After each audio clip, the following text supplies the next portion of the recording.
Israel and Hamas are thought to be close to agreeing a deal which could halt the war in Gaza and see the release of Israeli hostages and Palestinian prisoners. The BBC's U.S. partner CBS has been told by Arab, U.S., and Israeli officials that an agreement has been reached in principle and, if all goes well, will be finalized by Israel and Hamas this week. It would be the most dramatic breakthrough in 15 months of war, which began when the armed Palestinian group Hamas attacked Israel in October 2023. What could be in a ceasefire deal between Israel and Hamas? It is hoped that a ceasefire deal will mean an agreement to stop the war which has been raging in Gaza. It is also expected to see an exchange of hostages and prisoners. Hamas seized 251 hostages when it attacked Israel in October 2023. It is still holding 94 captive, although Israel believes that only 60 are still alive. Israel is expected to release about 1,000 Palestinian prisoners, some jailed for years, in return for the hostages. How would the ceasefire work? This ceasefire is expected to happen in 3 stages once a deal is announced. Details are still being ironed out. Until an agreement is finalized, it is subject to change. First stage.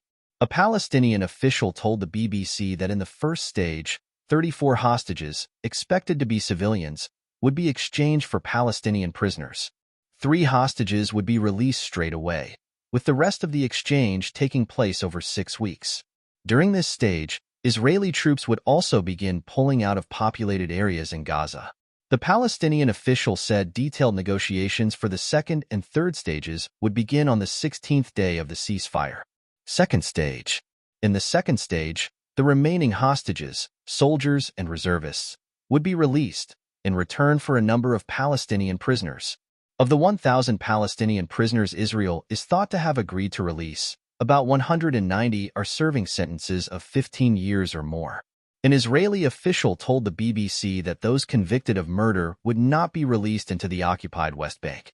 During this stage, Israel would also allow displaced people now in the south of Gaza to return to the north.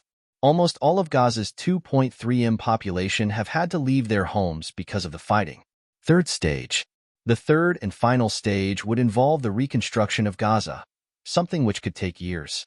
The Israeli official said Israeli forces would remain in a buffer or security zone inside Gaza during any ceasefire. What are the unanswered questions about the deal? Getting to this point has taken months of painstaking indirect negotiations, not least because Israel and Hamas completely distrust each other.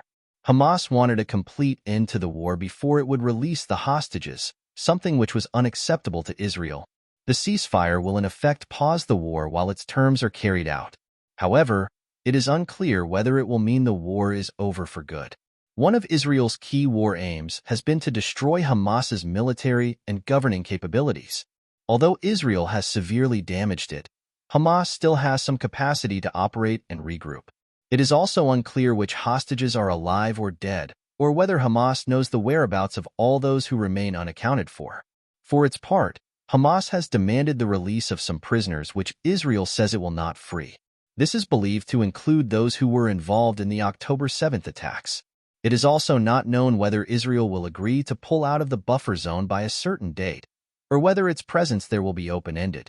Any ceasefire is likely to be fragile. Ceasefires between Israel and Hamas, which have halted previous wars, have been shaken by skirmishes and eventually broken down.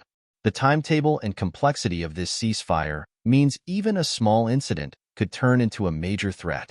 What happened on October 7, 2023, and what has happened in Gaza? Hundreds of Hamas-led gunmen launched an unprecedented attack on southern Israel, bursting through the border fence and targeting communities, police stations, and army bases. About 1,200 people were killed and more than 250 hostages were taken back to Gaza.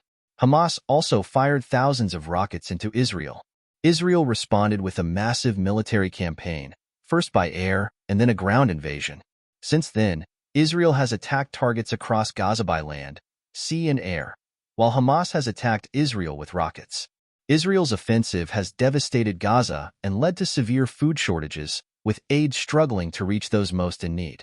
More than 46,600 people, the majority of them civilians, have been killed by Israel's attacks, according to Gaza's Hamas-run health ministry.